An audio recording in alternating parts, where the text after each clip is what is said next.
Once upon a time, there was a man who loved to boast. The funny part of it was, he hadn't a thing in the world to boast about, except his daughter. Oh, his daughter was very beautiful, and that was a fact. But that wasn't enough for him. He had to go around boring people with stories about how clever she was.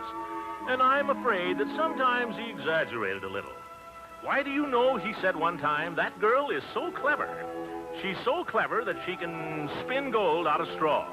Well, nobody paid much attention to him, but the story got around, and finally it reached the king. Now, this king was very fond of money. He used to collect it. He'd like to wander around the palace and jingle it in his royal robes. In fact, that was all he ever thought about. Money, money, money. So when he heard there was a girl in his kingdom who could spin gold from straw, he ordered her brought to him at once. But your majesty, the poor girl said, I can't spin gold from straw. The king was suspicious. You're just saying that, he said.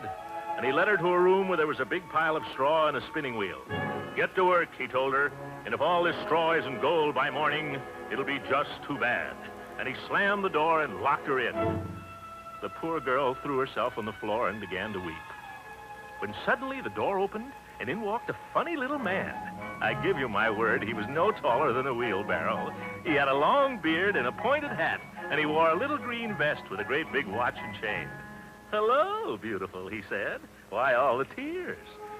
She told him all the trouble she was in, how if she didn't spin the straw into gold before morning, she would surely be killed. What'll you give me, asked the little man, if I do it for you? Oh, anything, she said. I'll give you my necklace. It was a deal. He sat down at the spinning wheel, and round it went, till he had spun all the straw into gold. When the king came in the next morning, he was delighted. But instead of letting the poor girl go, he took her into another room where there was even a bigger pile of straw. I don't have to tell you, he said, that if all this straw isn't gold by morning, you will meet a fate so horrible that I can't even think what it is. Well, that night, the same thing happened. The little man returned, and the poor girl offered him her ring, which was the only thing she had left. And before morning, the job was all done. When the king came in, he could hardly believe his eyes. By George, he thought, this girl is a gold mine. He led her to a third room, even larger, where there was easily 1.5 tons of straw. I'll tell you what I'm going to do, he said. If you spin all this into gold, I'll marry you and make you my queen. Big-hearted. But I can't, she cried. Tut-tut, my dear, the king said. Never say can't. And he closed the door softly, but just the same, he locked it. This time, the girl really was in trouble, because she had no jewelry left to offer the little man when he came.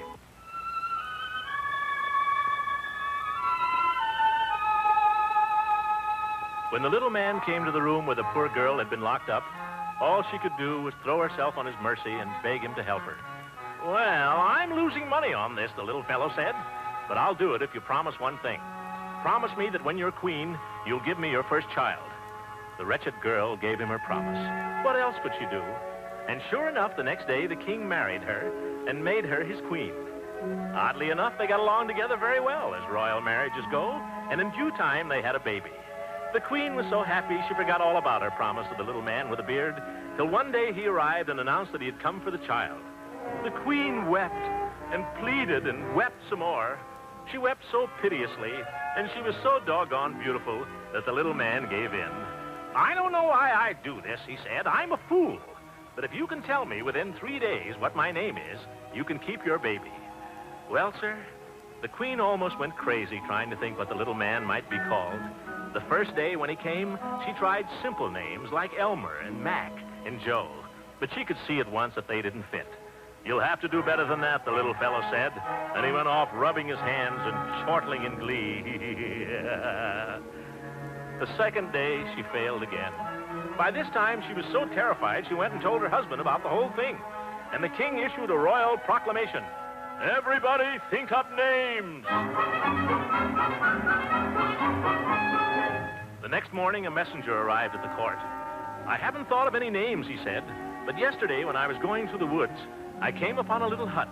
In front of the hut, there was a fire, and a funny little man was dancing round and round it, singing this song.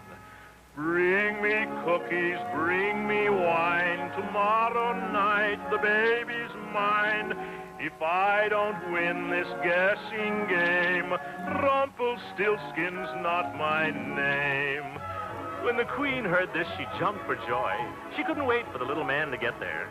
He arrived just at sundown with a big sack to carry the baby off in. All right, he said, taking out his watch, start guessing. Is your name Horace, she asked. Nope. Is it Humphrey? You're cold. It isn't Throckmorton? Psst. Certainly not. Ridiculous. Then she said, could it possibly be Rumpelstiltskin? Oh! Somebody told you, he shouted. Some blabbermouth told you. And he was so mad he stamped his foot and stamped it right through the floor. They had to pull him out. And he limped away, muttering to himself, always somebody spoiling the game. And that was the last that was ever seen of him, the old goat.